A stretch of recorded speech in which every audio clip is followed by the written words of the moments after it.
My title is slightly tongue-in-cheek. Some of you old-timers may remember that there was a bit of controversy, almost 30 years ago now, when Senator Al Gore, who later became Vice President Al Gore under the Clinton administration, made an offhand quip about the fact that he was responsible for the creation of the internet. And so it became kind of the butt of jokes on late night comedy shows. Isn't that typical of these bureaucrats that think they run everything and do everything? I mean, to be fair to Al Gore, he didn't literally say that I invented the internet. What he said was something that is not entirely untrue, namely that he had been on a Senate committee that had been responsible for appropriating some funds that went for one of the backbone lines that was involved in early deployment of the internet.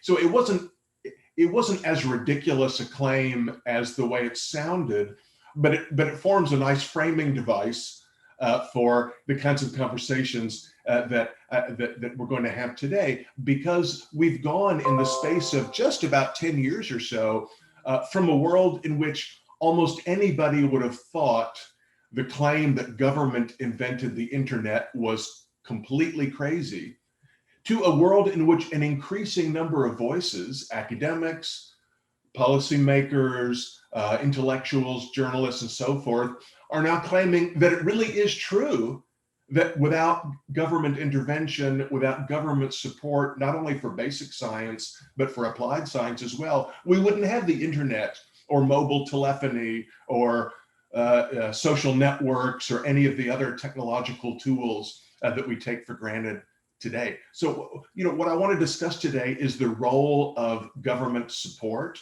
government funding, government regulation, government activity in scientific and technological progress. And to ask, is it true that without the intervention of the government, we would not have an adequate amount or a desirable amount or a useful amount of scientific and technical advances? So let's start this way. You're all familiar with the literature that is published by distinguished organizations like IEA. You're familiar with the standard kinds of arguments in favor of private property, markets and prices, open competition, and so forth.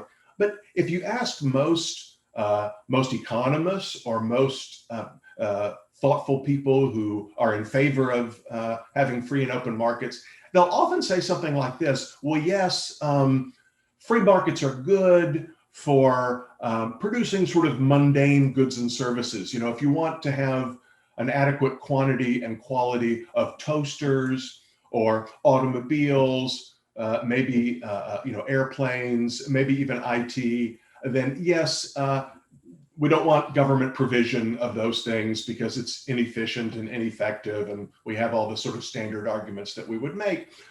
But people will say, you have to make exceptions for certain goods. There are certain goods and services that by their very nature cannot be supplied in an adequate amount, or cannot be supplied at all, people might say, in a free market. Things like education, for example. Education is not just another good or service. Like a toaster, education is something special. Oops, I'm sorry. I was trying to mute my screen for a minute so that I could cough. I'm getting over a little bit of a bug, like I'm sure a lot of you are as well. But somehow I've got my computer set up where, okay, well, anyway. Oh, there's my mute button. Okay, sorry. I'll try to mute myself if I have to cough again. Typical view is, yeah, markets are okay for ordinary things, but education can't be supplied adequately on the free market. We need to have the state provide a basic level of education for all citizens so that they can then go out and compete in the free market. Or maybe healthcare, right? Healthcare is not just an ordinary economic good. Healthcare is something fundamental to participation in society. We need the state to provide healthcare. Or, to use an example that you find more and more often in economics textbooks, something like basic science, right? Basic science, it is alleged, is like education or healthcare in that this is something that is fundamental for societies, and for certain technical reasons, markets, entrepreneurs, capitalists, profit-seeking enterprise is not able to perform the function of scientific research. Definitely basic science, they would say, and maybe even applied science as well. So that's something that I want us to think about a little bit. What are the standard kinds of arguments that you hear? Well, the typical story is scientific advances, scientific and technological progress they fit into a special category of goods and services, namely so-called public goods, as defined by Paul Samuelson in the 1950s and others, right? So a standard argument in public goods theory is that certain goods and services, by their very nature, are non-rivalrous, meaning multiple people can consume them at the same time without them being used up. And they're also non-excludable, meaning it's not possible to prevent people who don't pay from using them. Therefore, any entrepreneur who attempts to provide a non-rivalrous, non-excludable good on the free market will find that everyone is going to free ride or attempt to free ride on the contributions of others. And so it won't be possible to produce such a good or service at a profit. So the standard argument, I'm sure you're all familiar with it, you probably teach it, many of you teach it in your classes, is that free markets are good for most goods and services, but not for public goods. That's an example of so-called market failure, and we need the state to step in and fill that gap by providing public goods like scientific and technological progress. And so the standard arguments are things like, well, the government either needs to provide additional incentives for private provision, subsidies, or some kind of legal protection like granting a patent, a temporary monopoly on the production of a scientific or technological good or service. Or maybe the government simply needs to provide these goods and services outright through national labs, having the research performed at the National Science Foundation or National Institutes of Health in the US or their British or European equivalents. Now, public goods theory, despite the impression you might get from the textbooks, is, these arguments are not quite as solid as the way they're described, right? There are a lot of difficulties in this kind of conceptual argument about how the state needs to provide public goods like science and basic research. First of all, the alleged spillovers, right? The spillover benefits that the provider is not able to capture because of the excludability problem and the rivalry problem. It's easy to assert their presence, but it's not so difficult to demonstrate that the spillovers are really there in practice. How large are they? Are they significant enough to warrant government intrusion in the market? Characteristics like rivalry and excludability are not sort of, given by nature. They are rather endogenous to technology, to legal institutions, right? So when I was a kid, people would say, oh, a radio or television broadcast is an example of a public good that cannot be provided by the free market. Therefore, you need the state to give out licenses and provide subsidies. You need the BBC and so forth. Well, of course, yeah, on an old-fashioned, over-the-air radio signal broadcast, it's not possible to prevent someone who hasn't paid the broadcaster from capturing that signal on their radio. But once we had cable telephony, and of course now we have encrypted signals, if you have satellite radio, you can't decode the signal unless you have a subscription with the provider. So the entrepreneur's ability to exclude non-payers, right? The entrepreneur's ability to make consumption rivalrous or not is something that, again, is up to the entrepreneur. Technology actually changes our ability it could transform a so-called public good into a private good. Same thing with legal institutions, licensing, and so forth. There are all kinds of public choice considerations, right? Even if we believe that scientific research was a pure public good, once we start subsidizing it, incentivizing it through the tax system, subsidy system, then we open up the opportunity for all kinds of rent-seeking behavior on the part of those who might receive those funds, and that cost would need to be weighed against the potential benefits. And of course, the ultimate problem is something like, it's easy to say that the free market will not provide an adequate amount of X, therefore the state needs to provide X. But how do we know that consumers really want X, right? Because of the nature of the public goods problem, they're not making free choices to consume or not to consume. They're having X provided for them, whether they want it or not, because of some theory, right? Do we know that in fact that arrangement passes the market test? Of course it doesn't, because we're talking about an extra market mechanism. So why am I bringing all this up? Well, just in the last 5 to 10 years, we've seen an increasing number of calls for reevaluating the idea that Silicon Valley and internet companies are great examples of the free market at work, right? A New York Times piece from 2014 talked about, offered as a problem, the fact that we haven't had World War III, or we haven't had a huge global conflict that necessitates a lot of public investment in military technology, right? Fundamental innovations such as nuclear power, the computer, and modern aircraft, it is said, were all pushed along by an American government eager to defeat the Axis powers, or later to win the Cold War. The internet was initially designed to help this country, the US, withstand a nuclear exchange. And Silicon Valley had its origins with military contracting, not today's entrepreneurial social media startups. So if only we had another Cold War, or maybe even a hot war, we would get all kinds of new gadgets, and we'd get new technologies. Wouldn't that be great? You often see articles like this one in periodicals like Scientific American. You know, the title is "In Defense of Science." What this always means is in defense of government science funding, right? There's always typically an unstated assumption that this is not private sector science, because that isn't possible for reasons I just mentioned. So we always need more government spending on science. Government isn't spending enough. Vinton Cerf, who's a famous internet pioneer, even said the value of investment by the US government in science cannot be overstated. That's a pretty strong statement, right? Doesn't matter how much government spends on subsidies for science and technology, it's still not enough. That's just sort of an odd claim.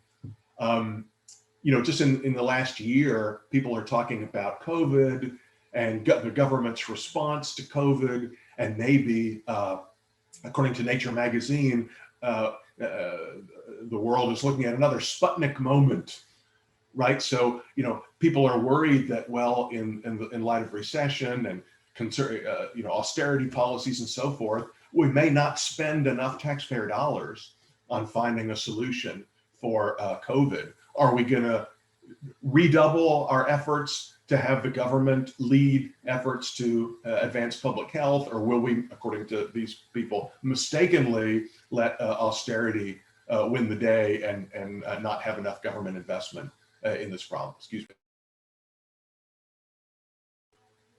We'll talk about COVID a little bit more later.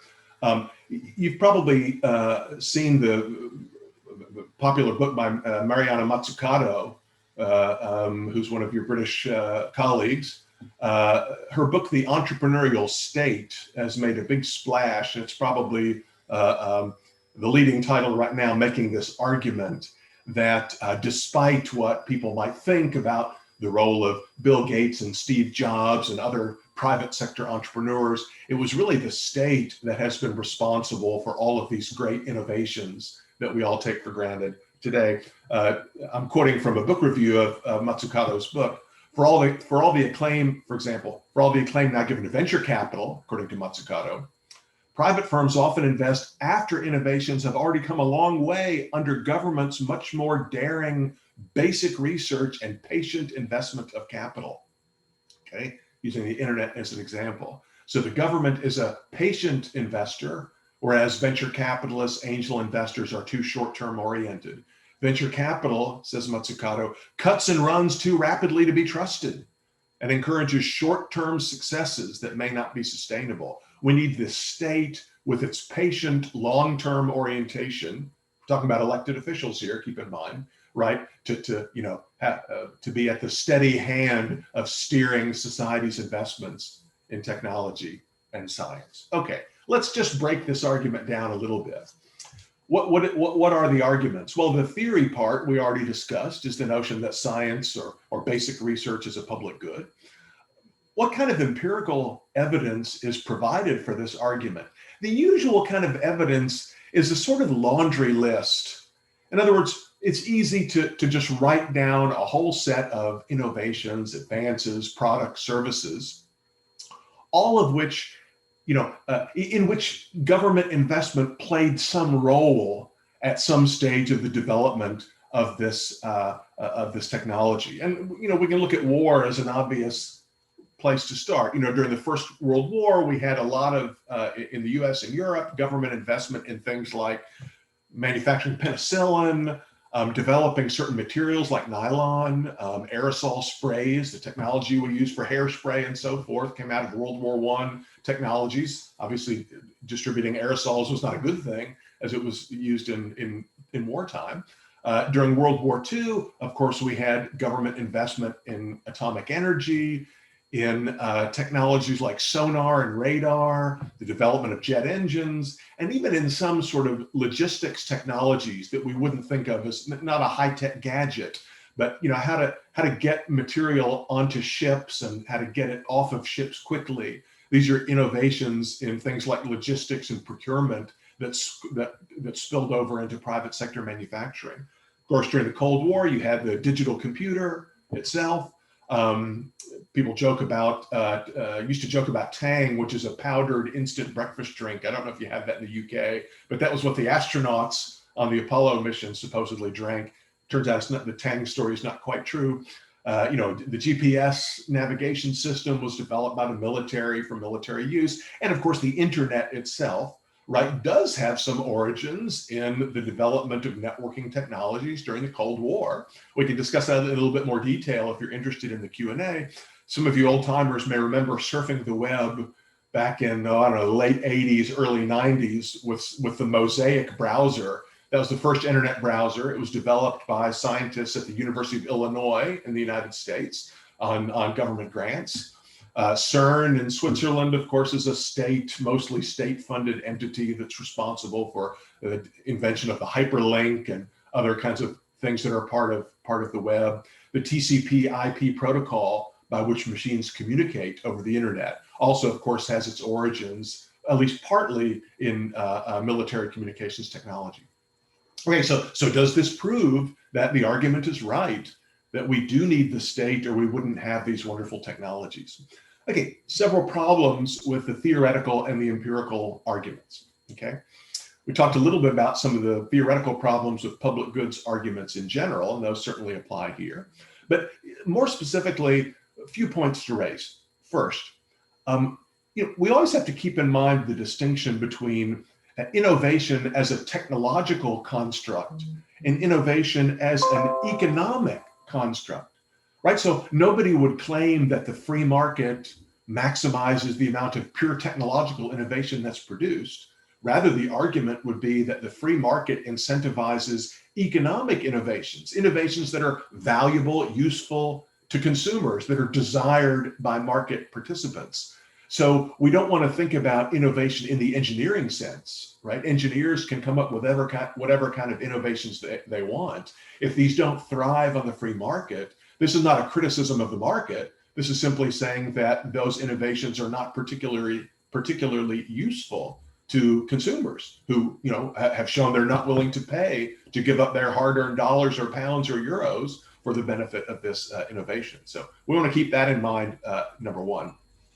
Number two, one of the big problems with these kind of laundry list empirical studies is that they fail to distinguish between what we might call a treatment effect of government spending versus a selection effect, right? So the fact that government subsidies were involved in the production of X does not tell us that in the absence of that government subsidy, we wouldn't have gotten X, right? We might have gotten the exact same X. We might have gotten a slightly different X. We might have gotten a Y, right? But, the fact that, A follows B does not show that B was caused by A. There's the post hoc ergo propter hoc logical fallacy. And what we find is that a lot of subsidies for science and technology are like prize competitions, even some public, a lot of public venture funding and venture subsidies is sort of a version of winner picking, where the awards and the grants and the subsidies are going to those projects, those technologies, those innovators who were already doing good stuff and would have done good stuff anyway, right? It's like the argument, people who graduate from Oxford, let's say, do better on the job market than people who graduate from some small regional university in the Hebrides or something. Is that because Oxford is a great university that gives great training to these graduates who otherwise would not have been successful? Or is it that people who are highly capable and are going to have great careers anyway are selected into Oxford, and people who would not have done as well on the job market don't get into Oxford and end up going somewhere else, and that Oxford is just sort of selecting the people who would have been successful anyway? There's a great study by Austin Goolsbee looking at government scientific research grants for elite scholars in the US. Essentially, what Goolsbee finds is that changes in the amounts of these subsidies did not have any effect whatsoever on the research projects that were done, because these grants just went to the star scientists who were already fully funded for their research. What he found was that giving these government grants to star scientists increased the compensation of those scientists. So the scientists end up making more money than they otherwise would have, but they don't do any, they do the same research projects that they were already doing, right? The money is like it's a pat on the back for those who are already good, rather than allowing people to do things they otherwise would not have been able to do. So again, if the Defense Department gives money to some contractor to develop an airplane, is that just putting more money in the hands of the shareholders of that defense contractor? Or is that creating a kind of airplane that we otherwise wouldn't have had? That's the question that the Mazzucato laundry list kind of approach does not answer, right? She merely demonstrates, she lists a bunch of technologies and shows that there was government spending involved in their inception. Fine. That doesn't prove that we wouldn't have had those technologies in the absence of that government spending. Indeed, if you look at the details of these laundry list cases, you find that typically the story is much more complicated and more nuanced than the way it's described by people like Mazzucato. There's a great book by the British scientist Terence Keeley, you may have seen, called The Economic Laws of Scientific Research. Keeley goes through a lot of these examples in detail, like radar, for example. So it's not the case that radar was created by government spending by the British and the Americans during the Second World War. As Keeley shows, at that time, there were already multiple kinds of radar and different technical standards for radar that had been developed by the private sector, the private aviation sector. What government defense policy did was essentially choose one of the radar standards and say, this is the one we're going to use, and help us to sort of converge on that one particular standard. But it wasn't necessarily the most efficient standard or the best standard. We might have a better kind of radar today had the military not invested in radar in World War II, had we simply let the market select the kind of radar that would have been most effective. There are opportunity costs of government spending, right? There's a kind of a crowding out effect. Other technologies that might have been developed aren't. The recipients of this spending tend to engage in rent-seeking behavior to get more of it. I've done some research on university attempts to commercialize government-subsidized technologies, and we found evidence that universities are changing what they do and how they do it in their pursuit of government grants in a way that may not be healthy for the scientific enterprise. If you look at the Cold War spending, which is a great, often used as an example of how of the value of government scientific subsidies, research subsidies. Been a lot of research on this, how industries like transportation, aviation, logistics, even manufacturing, all these defense-related industries in the 1950s, 60s, 70s, they really kind of shifted their strategic priorities.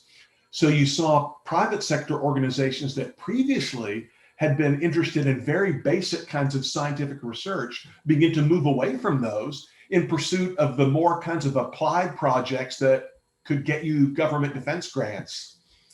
So you had huge amounts of private dollars being poured into government contractors like Raytheon and Boeing and Airbus, of course, right? Who engage in lobbying and other kinds of influence activities to try to get more government spending. And you again have this kind of crowding out of other activities that come from the reliance on a single customer. As the famous economic historian David Hounshell put it, elaborating on a thesis developed by Seymour Melman, research, development, and manufacture for a single customer, the national security state or the military, led firms and whole industries into a kind of fatal attraction, which ultimately undermined their ability to compete in the global economy, in which consumers had very different wants from those in the military. Right? Spin-offs from military projects into the civilian economy simply did not compensate for the drawbacks of being dependent on the military. So just imagine what kind of civilian advances we might otherwise have had if so much talent and so many resources had not been devoted to chasing defense contracts, but rather been devoted to innovation and technology for all kinds of products and services that benefit the civilian sector. But before I wrap up and we go into the discussion period, one of my British colleagues noted that there's a lot of interest in the UK in trying to, simulate, trying to emulate Silicon Valley, to create the Silicon Valley of the UK. I mean, lots of regions and countries around the world want to have a technology cluster like Silicon Valley or Route 128 in Boston, or St. Louis, the St. Louis biotech cluster. I mean, look, the problem is, it is certainly true that innovation has geographic spillovers, right? There are advantages for different types of firms, both competitors and also complementary resource providers, to locate close to each other. But networks and clusters typically cannot be designed from the top down. They can only emerge from the bottom up in ways that cannot be anticipated ex ante, right? We have a lot of evidence on attempts to create clusters and to create networks through government subsidized incubators and accelerators and building science parks and giving grants to particular firms and industries. And almost all of those have fallen flat. Josh Lerner, a Harvard economist, has done a lot of great work on attempts to give research grants to firms and industries to create clusters and other innovation centers. And you can look at his book, Boulevard of Broken Dreams, for some evidence on how these programs have failed.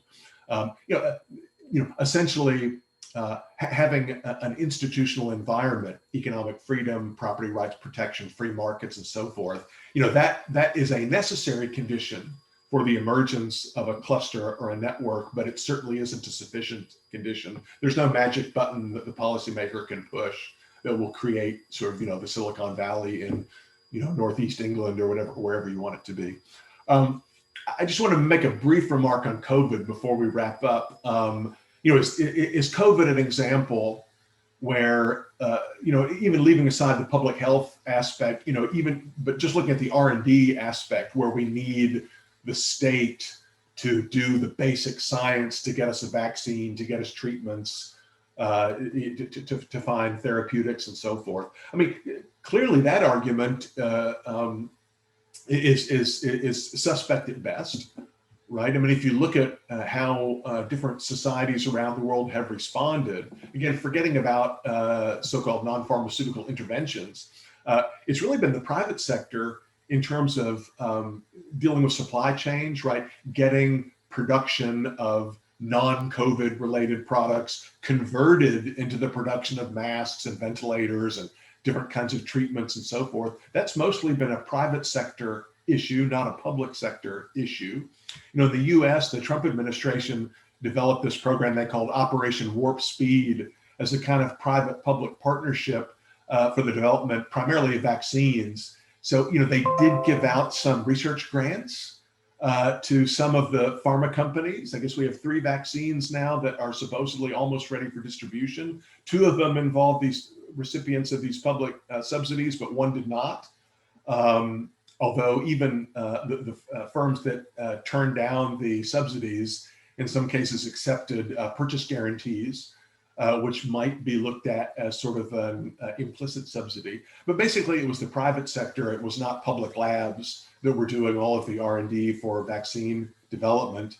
And of course, the public sector created a lot of obstacles that probably made, at least in the US, our approach to battling COVID much worse than it otherwise would have been.